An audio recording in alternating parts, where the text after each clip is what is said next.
సంఘాలు చేస్తున్నటువంటి వాదన. సో ఢిల్లీ ఎపిసోడ్ని ప్లస్ ఈ లెక్క ఎపిసోడ్ని ఎట్లా చూడొచ్చు శేషు సార్? శ్రీకాంత్, మీకు ప్యానెల్ లో ఉన్నటువంటి మిత్రులందరికీ నమస్కారం. నమస్తే. ఆగస్టు 6 ప్రొఫెసర్ జయశంకర్ సారు జన్మించినటువంటి రోజు. మనకి జయశంకర్ సార్ జయంతి కార్యక్రమం ఈ రోజు. జయశంకర్ సార్ గుర్తొచ్చారంటే తెలంగాణ ఉద్యమం గుర్తొస్తుంది. తెలంగాణ ఉద్యమం ఏ తరహాలో కొనసాగిందో బీసీ ఉద్యమం, బీసీ రిజర్వేషన్ల ఉద్యమం కూడా ఆ తరహాలో కొనసాగకపోతే ప్రస్తుతం ప్రతిపాదిస్తున్నటువంటి 42% రిజర్వేషన్లను సాధించటం దాదాపు అసాధ్యం అనేటటువంటి విషయాన్ని మనం గమనించాల. సరే, కాంగ్రెస్ పార్టీ కామారెడ్డి డిక్లరేషన్ లో హామీ 42% రిజర్వేషన్లు స్థానిక సంస్థల్లో, దానికోసం వాళ్ళు ఒక బిల్లు పెట్టారు, ఒక ఆర్డినెన్స్ తీసుకొచ్చారు. తరువాత ఆగస్టు 5వ తారీఖు నాడు లోక్సభలో ఒక వాయిదా తీర్మానం ఇచ్చారు. ఆగస్టు 6వ తారీఖు నాడు జంతర్ మంతర్ దగ్గర గతంలో చేశారు, ఇప్పుడు ఒక ధర్నా చేస్తున్నారు. అదేవిధంగా ఆగస్టు 7వ తారీఖు నాడు రాష్ట్రపతిని కలిసి ఒక వినతి పత్రం ఇవ్వబోతున్నారు. ఇవన్నీ కూడా అభినందించదగినటువంటి విషయాలు అయినప్పటికీ కూడా బట్ ఇవన్నిటితోటి రిజర్వేషన్లు సాధిస్తారు అనేటటువంటి నమ్మకం కలగటం లేదు.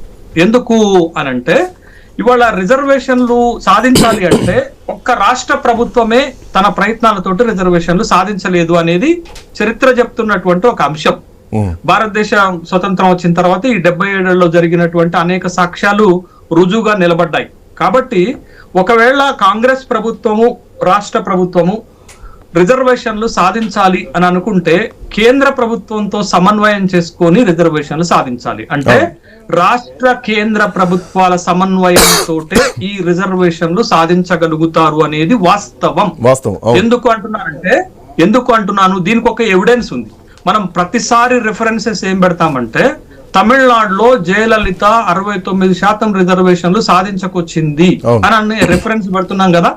తమిళనాడులో జయలలిత రిజర్వేషన్లు సాధించడానికి కేంద్రం సహకరించిందా లేదా? పివి నరసింహారావుని ఒప్పించిందా లేదా? ఆనాడు తెలంగాణ ఉద్యమంలో కేసీఆర్ 39 పార్టీల లేఖలు, అనుమతులు, మద్దతు తీసుకున్నారు.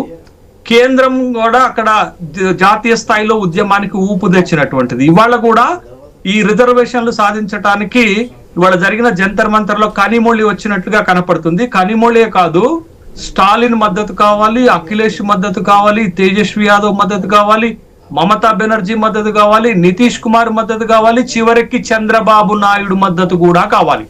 బట్ ఈ మద్దతు సాధించగలిగితే మనము ఈ రిజర్వేషన్లు సాధించగలుగుతాం. అంటే ఇక్కడ మనం గమనించాల్సింది రాష్ట్రము, కేంద్రము సమన్వయంతో ఆనాడు పనిచేశారు కాబట్టే తమిళనాడులో రిజర్వేషన్లు వచ్చాయి. ఇప్పుడు తెలంగాణలో ఈ 42% రిజర్వేషన్లు రావాలంటే కూడా చట్టసభలను వాడుకోవాలి, రాజ్యాంగబద్ధమైన సంస్థలను వాడుకోవాలి, కేంద్ర రాష్ట్ర ప్రభుత్వాలు సమన్వయంతో పనిచేయాలి, అదే విధంగా లాబియింగ్ చేయాలి, అన్ని పార్టీల మద్దతు కూడా గట్టాల్సినటువంటి అవసరం ఉంది. ఇంత సుదీర్ఘమైనటువంటి ప్రయాణము, ప్రక్రియ ఉన్నది ఈ రిజర్వేషన్ల సాధనలో అనేటటువంటి విషయాన్ని గమనించాలా. ఇక ఇప్పుడు ఈ రిజర్వేషన్లు సాధించడానికి ప్రభుత్వము, తెలంగాణ ప్రభుత్వం తీసుకొచ్చినటువంటి బిల్లు అంత సమర్థవంతంగా లేదు. ఒక్క నిమిషం శేషు సార్, ఆ బిల్లు గురించి డిస్కస్ చేద్దాం. I'll come back to you. Before that, ఒక చిన్న బ్రేక్ తీసుకుందాం. బ్రేక్ తర్వాత డిబేట్ విల్ బి కంటిన్యూడ్.